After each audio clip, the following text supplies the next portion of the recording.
Kid, you tried your best, and you failed miserably. The lesson is, never try.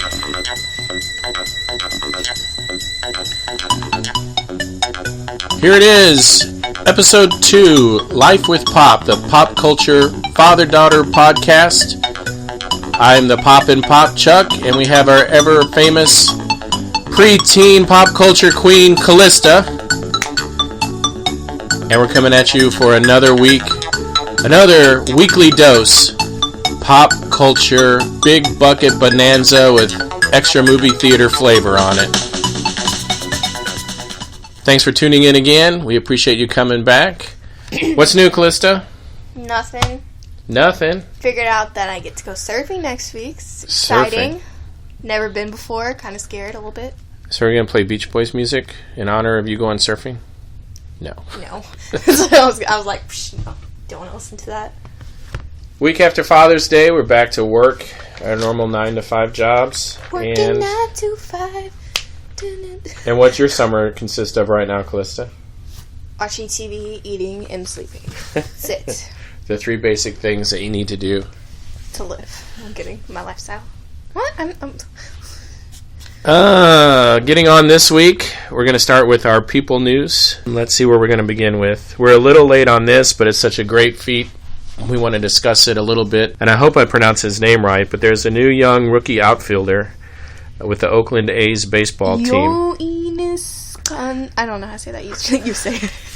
I think it's Yoenis Cespedes, and I hope I'm not butchering his name. Back to back. If you did what that guy did on the Oscars or whatever, where he messed up the Let It Go girl's and just made up a name.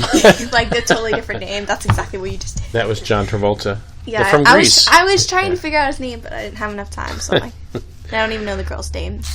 Ainda Menes? I don't know. I probably messed it up too. I forgot how he said it. It was like a totally different name. Made up a name. Just get up there, just say a name, and then wave your hand. But anyway, we hope we got his name right. I think it's Yoenis Cespedes. He plays for the Oakland A's, and if you can picture this, we do have the video link on our Twitter page. You can go to Life with Pop at twitter.com and look it up, or I think you can find it on the internet wherever you normally search these things. Deep fly ball into left field. He tried to get it on the one hop, and it bounced off the end of his glove, went over to the foul line, and with the runner rounding third and going to home, he made an incredible 300-foot throw on the fly into the catcher's mitt at home plate, and the catcher put the tag on to get him out. So that was an amazing enough play with him bobbling the ball and having a split second to make a perfect throw like that. And it wasn't a throw like I would do toward you outside, Callista. It was almost like he hit it with a baseball bat all the way to home plate. It just had a high arc on it and came right in perfect. And then 2 nights later, they were playing another game. Same thing. A guy hit a ball into the outfield. He bobbled it off of his glove, picked up the ball on a turn and spin, and threw it to third base on a fly, and they got the tag out. So the guy can't field very well, but he can throw people out and cover his mistakes right now. So 2 incredible throws. So then I asked you to look up some kind of incredible throw in baseball too, and what was your pick of the week? It wasn't incredible. It was a fail, and it was the 50 Cent fail pitch.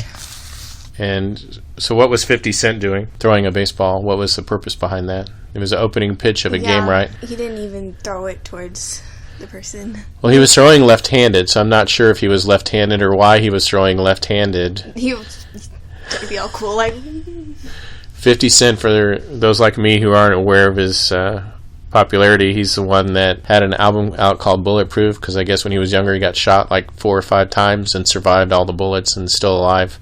So he had a rap album called Bulletproof. He's going to throw up his pitch, his opening pitch to the catcher, just an easy throw. And it's not an easy throw to make. You have to be able to throw a baseball pretty hard. Do it better than he did. Because it is quite a distance to throw, but there's been women celebrities, little kid celebrities that have thrown a baseball better than this. Basically, as he wound up and released the ball, he threw it way to the catcher's right side, almost between the dugout and the catchers, where the ball ended up landing. I can probably throw better than him. Yeah, Even though I've never played baseball in my life. everybody had a good laugh at his expense. Even he had a good laugh. He said that wasn't 50 Cent. That was Curtis Jackson that threw it. Because Curtis Jackson is his real name. But he doesn't know that Curtis Jackson that would throw a ball like that. And then later on they released video of him warming up to prove that he could throw a ball straight to a catcher. But you got to be able to perform when it counts, right, Callista? Sure. Movie news came out today. The Lifetime Network. Callista, do you watch the Lifetime Network? No. I don't either. I used to when there was a show a long time ago called Unsolved Mysteries, but after that show, I don't follow Lifetime anymore. But apparently a lot of people do. Do you know who Grumpy Cat is? No. Grumpy Cat is one of those pop culture, YouTube made famous cats. It's just a cat with a permanent grumpy face. I showed you that picture, right? Yeah.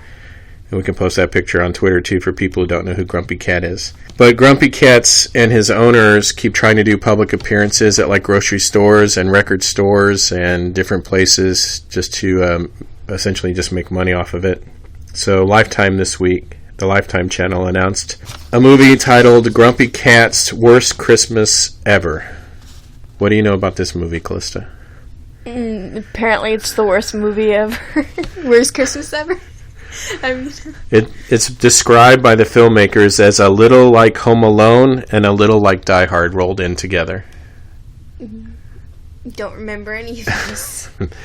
Apparently the plot of the movie is there's a little girl who goes to this pet store. Is it going to be like Garfield? I don't know. No, it's like a live action movie with a cat. It's not a cartoon. Yeah, he's a ninja or something.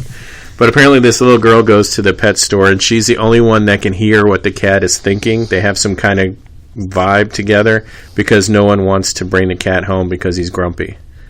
So she's able to hear his thoughts, and I guess they have an adventure at Christmas time. What do you think, Callista? Something to see or something to avoid?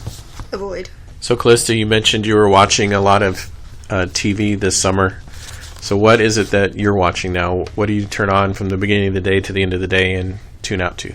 Mostly, I watch SpongeBob at the beginning of the day, because that's my show. And then I'll watch Simpsons. It's another one of my favorite shows. Whose Line Is It Anyway? What kind of show is Whose Line Is It Anyway? Whose Line Is It Anyway is an improv show, a comedy improv show. For those of you who don't know the show, it came on back in the 90s. Drew Carey was the host of it with the same comedians. Wasn't there one before that, too? There was a British version before that on Comedy Central. I didn't think you knew about that because that was before you were born. No, because I learned it from Zachary. So the new one is on the CW channel, I think, and it's Aisha Tyler. But the same comedians, and it's a little more preteen and adult than the other one. The other one's a little bit cleaner. Even though Zachary still likes to watch it. Yeah, but it's funny. He doesn't get most of the jokes. And he'll just act him out, and he doesn't know what he's talking about. Is it still on Friday night, or they moved the night? They switched nights, didn't they? It's on Mondays and Fridays. So it's on twice a week now? Yeah. Okay. There was one show you said you were binge watching the other day that I never heard of. How do you watch TV? You watch it in your room, right? You're watching Nickelodeon, Disney, Cartoon Network. No, I don't watch Cartoon Network. But you have except Adventure Time. That's my show. But you have a unique way that you watch TV. Oh, I'll have Netflix going on my phone while my TV plays like SpongeBob in the background the whole time. And you just switch back and forth. Yeah, I'll look up for like 5 minutes and then go back to. So what are you watching on Netflix? Cake Boss. So it's SpongeBob doing something, and then all of a sudden a guy's making a cake. And then SpongeBob's doing something else, and then a guy is baking the cake. And then SpongeBob's doing something else, and then what? People are eating the cake? They don't eat the cake. Explain Cake Boss to me, because I've never watched the show before. It's basically this, like, Italian family that is in New Jersey. They basically have... His father died or whatever, and he basically just... A bunch of his dad's recipes and stuff like that, and makes stuff for the store. And then they'll just take a bunch of people's orders. Like, they'll have, like, fashion parties, and then these people from, like, for if they're having, like, an anniversary, like a 30th anniversary or something, they'll go and request a cake, and then they'll make this giant cake of the version that they wanted and give it to them. Okay. So it's not just cakes they sell out of the store, it's, like, custom-made cakes for people. And then they make just little cakes for the stores, too. Okay. No, like, they made a NASCAR, like an actual life-size one. They made a tiki head that actually breathes fire out of the mouth. They made a bunch of fashion cakes. They made a fireman's stuff. I don't know, like a building that has little smoke coming out of it. Okay. A building is on fire? No, like a building. It has little people out of the windows and smoke coming out of it. It's cool. Okay. And I get hungry while watching it. And is this show also on regular, like, satellite or cable TV, or is it just on Netflix? Just Netflix, because I've never seen it on TV before. Okay. So if you were to recommend an episode for somebody to watch who's never seen this show, what episode? Well, how many seasons are you in right now? Season 3. I'm on, like, Season 3, Episode 14. And how long has the show been on? How many seasons do they have? 7. So you're still fairly new. So out of the 3 seasons or whatever that you've watched so far, what episode would you recommend for somebody to tune in and watch to see if they like the show? It's on Season 1, Episode 11, and that's the one that has the tiki that breathes fire, and it's so cool. So it's basically... No, I don't want to say it. Yeah, you don't want to spoil the end of it, because then you'll tell them the whole show. So no, spoiler-free. No. Tune in and watch Cake Boss. I was about to just Season explain the whole 1, thing. No, I'm not going to do Episode 11. So since you were on Netflix, that's one of our new segments here on the podcast is the Netflix Pick of the Week. So that's yours, right? Mm-hmm. My Netflix Pick of the Week is going to be something that you've never heard of before, but it was a documentary that came out just this last year. I believe it was nominated for an Oscar and won in a category. I can't remember if it was Best Documentary or Song. But it's a documentary called 20 Feet from Stardom. And it's about different backup singers from the 60s and 70s that certain rock musicians or rock bands or an artist would bring in to sing backup tracks on their songs. It deals with, a lot of them are ladies that are trying to become the next Tina Turner or the next Aretha Franklin. So they're doing backup vocals, backup tours as backup singers to try to get their big break into the music business. Like Katy Perry. Would they be like... Well, but they don't have this success because when they release an album, for some reason, whether it's just mismanagement or the wrong time or because they sound too much like somebody else who's already famous, they were never able to really cross over and make it big. And it just shows their frustration of how they're, in some ways, better singers than the artists they're backing up, but they can't just get their break into show business. So but don't they normally, backup singers, don't they normally sound like the singer that actually sings for them? Well, the most famous example of a backup singer who is unknown but has it's the part that actually makes the song. There's a song called Sympathy for the Devil. It's by the Rolling Stones. Do you know that song? No. Mary Clayton is the lady who sings on that track, and they've isolated the track in the movie so you can hear what she sounds like by herself. But the Rolling Stones brought her in to do this screeching cry in the middle of the song, and that's the part of the song that most people remember. But it's one of those things where the part of the song is one of the most famous parts in music history, but nobody knows who sings it. So she's one of the ladies that's in this movie, and there's others as well. So highly recommended. It's a short documentary. It's not very long. It moves along really quick, and you'll recognize a lot of the music and a lot of the artists that are in there that they talk about. But that's definitely my Netflix pick of the week. I could pull a better cartoon out of my ass. Hey, whoa! Wasn't that great, kid? Yay! We're going to the movies!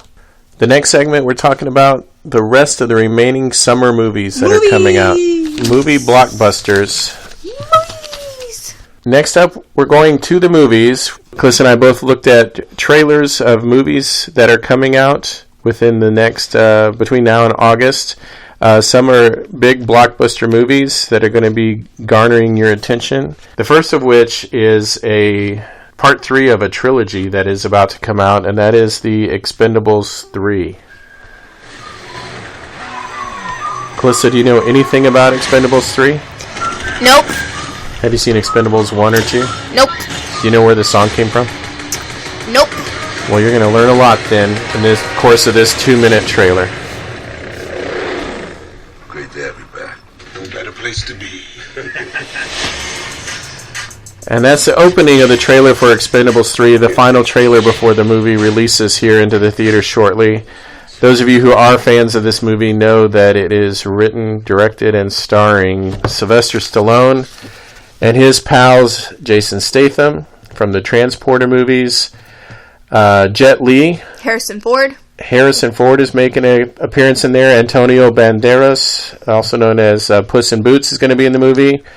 The beginning of the trailer, they show a big prison break, and they're breaking out of jail none other than Wesley Snipes, who recently just got out of prison too, just in time to film this movie. And he was in a Stallone movie called Demolition Man back in the 90s, Callista. It was a science fiction futuristic type movie. Mel Gibson is coming back out of obscurity. He plays the main villain in the movie. You know who Mel Gibson is? Maybe. You saw Arnold Schwarzenegger. Of course, you know who that is. And Kelsey Grammer, that's a weird choice to put him in the movie, but they showed him in the trailer too, sitting in a bar nonetheless, catching up with the guys there too. So Expendables 3, as you can see, Callista, a lot of special effects, a lot of action, a lot of one-liner. Tell them that mistake you had. That was right.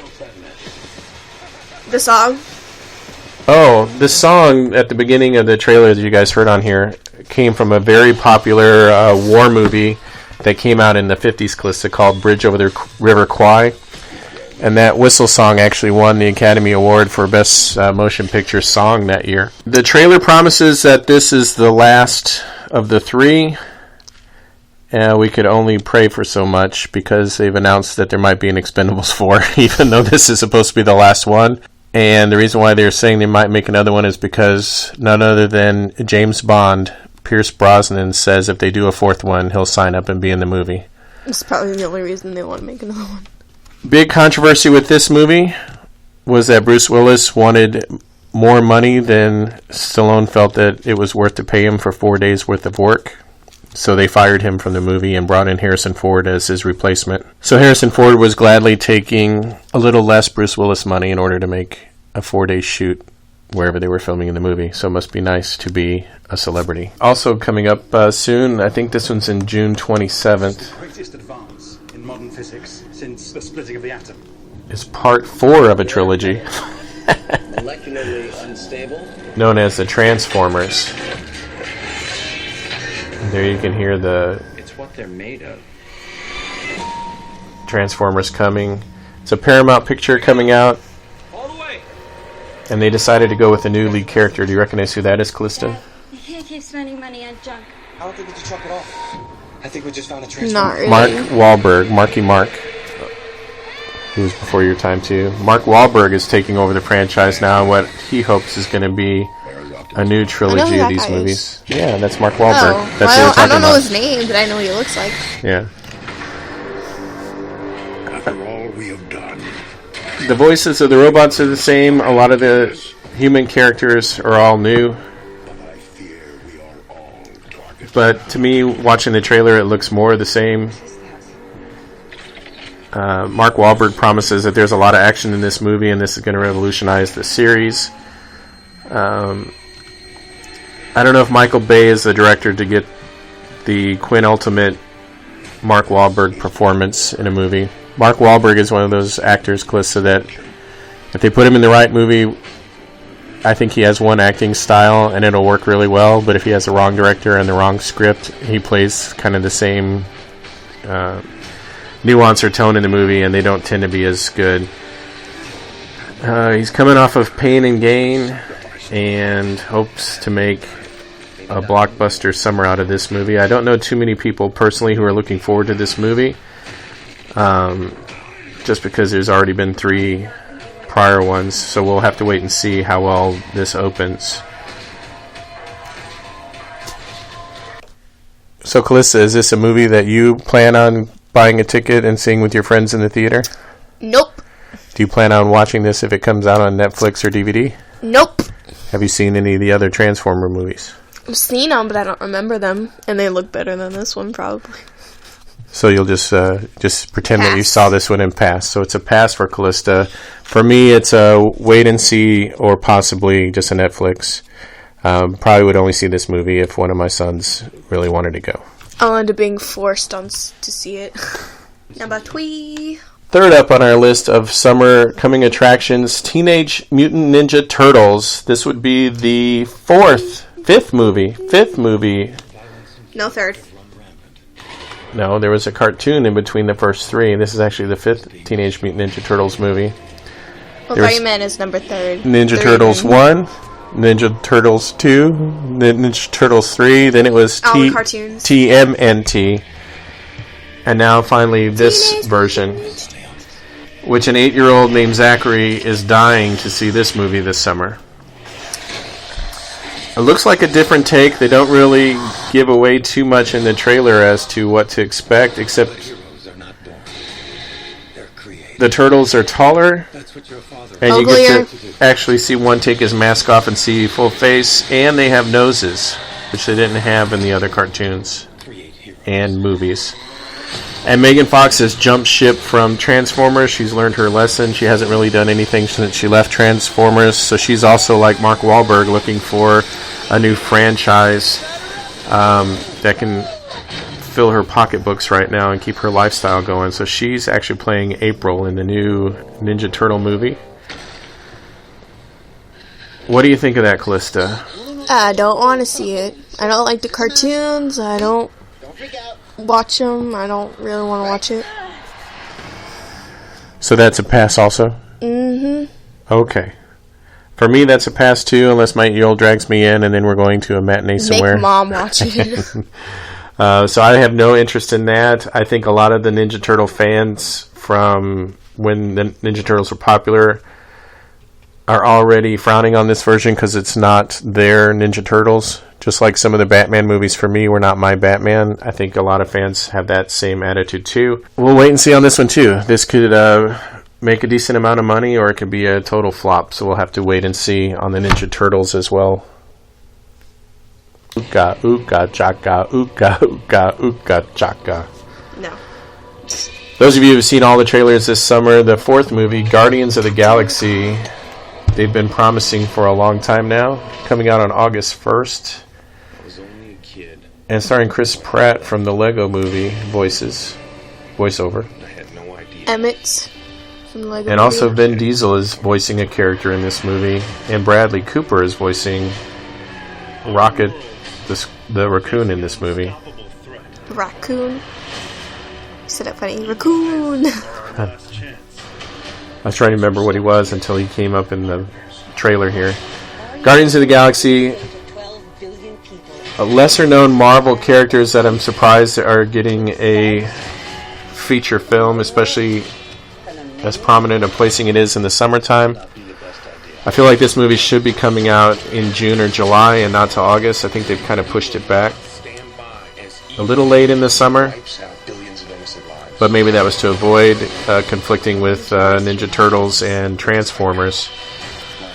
Marvel doesn't have a lot riding on this. It's a modest budget compared to Avengers and Captain America, but I think this one might do well because Marvel has had a good track record now of really good movies. Callista, Iron Man 1 and 2, Iron Man 3, Avengers, the first 2 Captain America movies, all are making pretty decent money.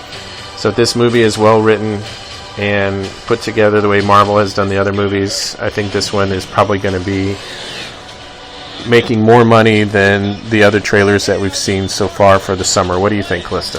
Still probably won't see that one either. Aww. It's real. Totally fake. Thank You have no interest at all? What if it was a $3 matinee? Still wouldn't see it. What if it was at one of those places where you had a burger and fries? I'd eat the food and then leave. This one, my 15-year-old son has high interest in seeing, and he is not a comic book fan. He's not a comic book fan by any means, but he definitely, that's his one movie that he wants to see for the summer. So I probably will be seeing that one. Really? No. And I guess I'll have to let you know how it is, Callista. Yay! Next up, we're doing our fall movie preview. There was 2 trailers released this week, movies that are coming around Thanksgiving and Christmas time. The first of which is a sequel to a sequel, pretending the sequel to the sequel doesn't exist. And that is Dumb and Dumber 2. That's it, kid. Come on, spit it out. God, yeah. Wait a minute. So you Apparently the premise of this movie is that Jim Carrey has been in a comatose state for 20 years. for a gag? All for a joke. Awesome. And along the way, they find out that the Jeff Daniels character has a 19-year-old daughter that he doesn't know exists. So it's a road trip movie again in order to find the daughter. And secretly, the Jim Carrey character is infatuated with the daughter and wants to date her without his friend knowing. That's basically the premise of the movie. It's still done by the Farrelly brothers. The original cast is back, looking a little bit older. Look at the postmark. 1991. His haircut looks funny. So you haven't seen the first movie, have you? No. Ew. And there was a sequel of sorts to this movie where the original creators weren't involved, and it had a completely different cast, and supposedly it took place before this movie, and it told how they met. And it was called Dumb and Dumber, When Harry Met Lloyd, I believe was the name of the title of the movie. I like her a lot. They still have the dog mobile. They still have the same haircut, same chipped tooth, same gross out, stupid humor. So if you like Dumb and Dumber 2 and the Three Stooges movies by the Farrelly brothers, Shallow Hal, you'll probably like this one too. What do you think, Callisto? See or not see? Eh. I think for you it depends on what it's rated. If it's rated R, probably no. If they go for a PG-13 rating and try to This get a lot part's of people to gross. see it. Yeah. So for you it's a maybe? Watch it on video? Maybe. Or have your friends tell you about it? No. For me, it's definitely a Redbox movie. Wait for it to come out on Redbox and kind of watch it. That comes out in November. The next movie is coming out around Christmas time this year. It's the family holiday movie, Paddington. It's based on the Paddington Bear books. And it's actually a quick scene from the movie where he's trying to get insurance because he has a bear moving into his house, and they show the bear having silent antics in the bathroom. Since this is a podcast, Callisto, you'll have to describe what the bear's doing right now.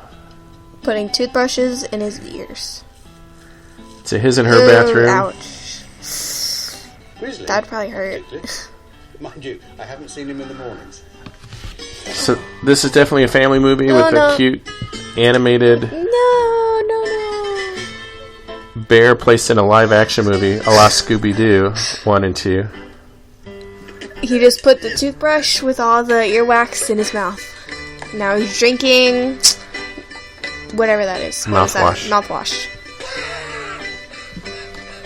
Colin Firth is rumored to be playing the voice of Paddington Bear, but they're saying he might have left mid-production and they might have to recast the voice before the movie comes out. But there's still quite a little bit of time away before this movie does hit.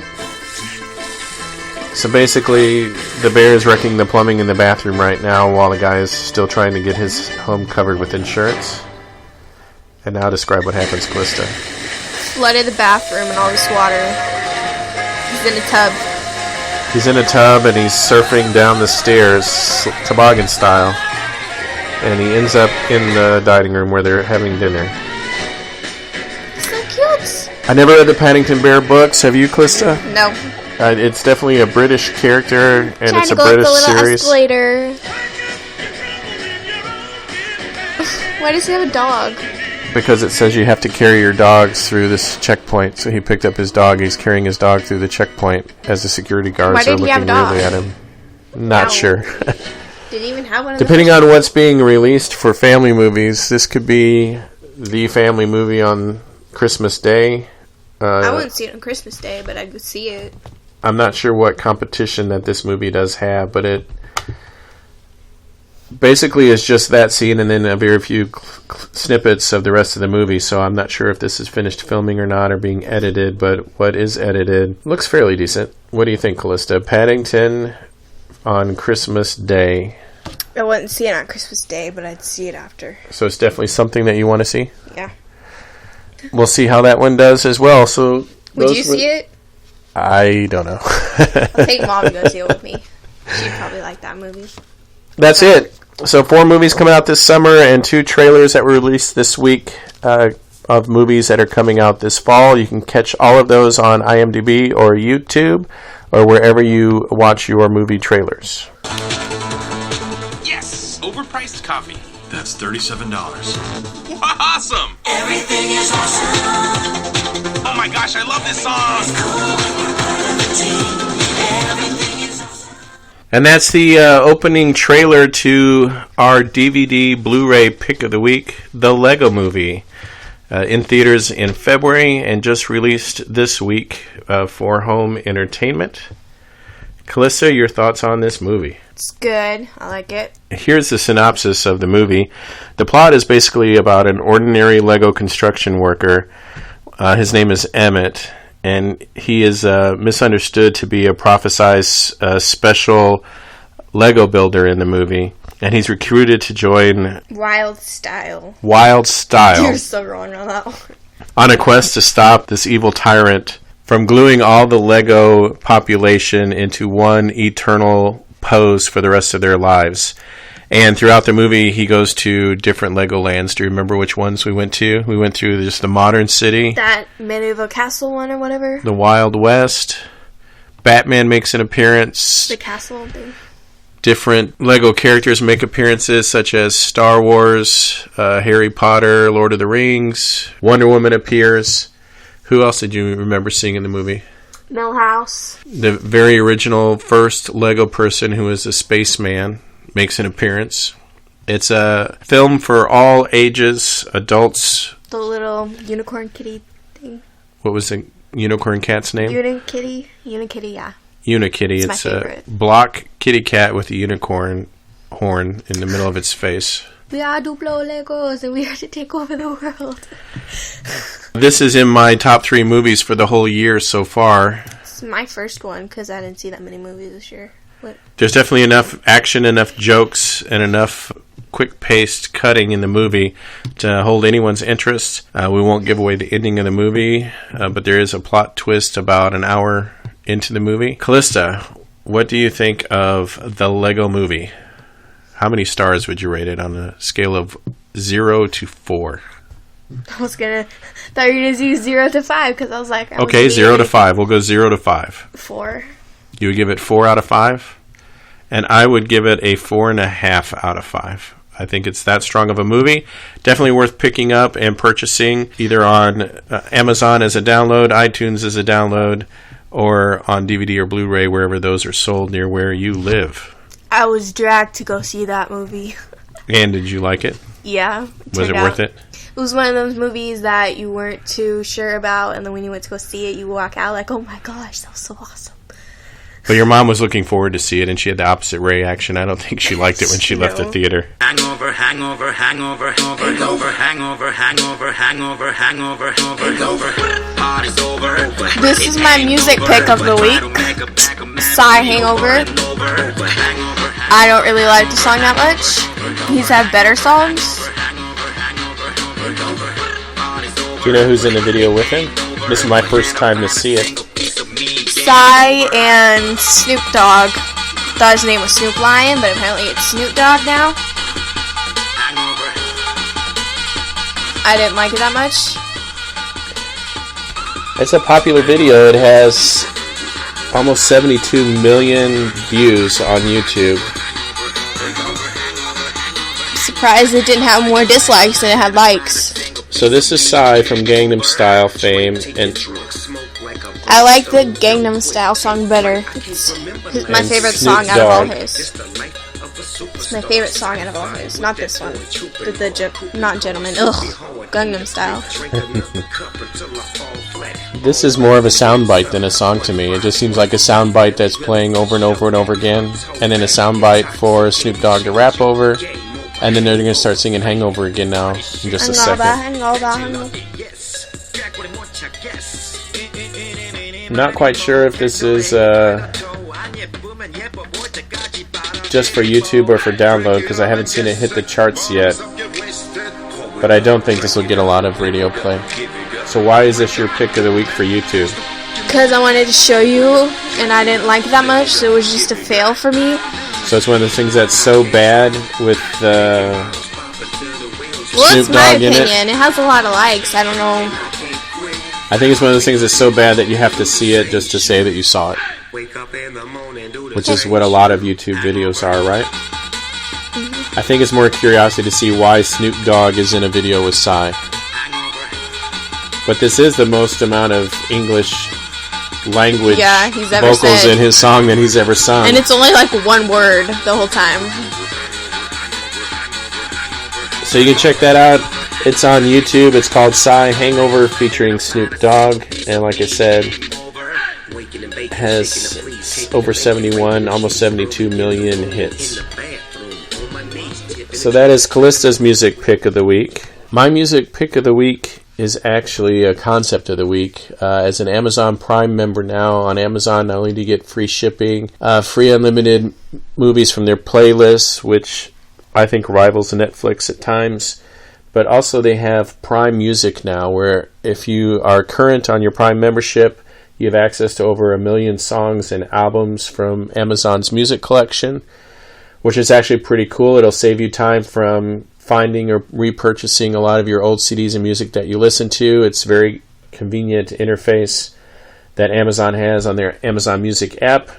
And they have whole albums or songs you can download and load into your playlist. That being said, my pick of the week is from a band that is turning 20 years old this summer, Collective Soul out of Atlanta, Georgia. A lot of people know them from the 90s for their hit song Shine, off their first album. And it's definitely a band that is very popular in our household. It is the self-titled Collective Soul album. I believe this came out in 1994. It features the hit songs they had, a slow ballad called The World I Know, a song called December, and a song called Gel that were very popular when this album came out. The song Gel from the Collective Soul album is one of my favorite songs off of the album. If you get a chance to see this band live, they sound very close to their music that you hear on their recordings. And they put on a very good, entertaining show. They will not disappoint you. We saw them at the State Fair. What year was it? State Fair here in Texas 2 years ago, and it's rumored that they are coming back this year in October 18th, at the Texas State Fair. What is your take on Collective Soul, Callista? Catchy songs. Those not familiar with the band, they have great guitar licks, one title song names, and very simple universal lyrics. And nothing that's too grating or too weird. So Gel by Collective Soul, actually the whole self-titled album, you can find that Prime on Amazon.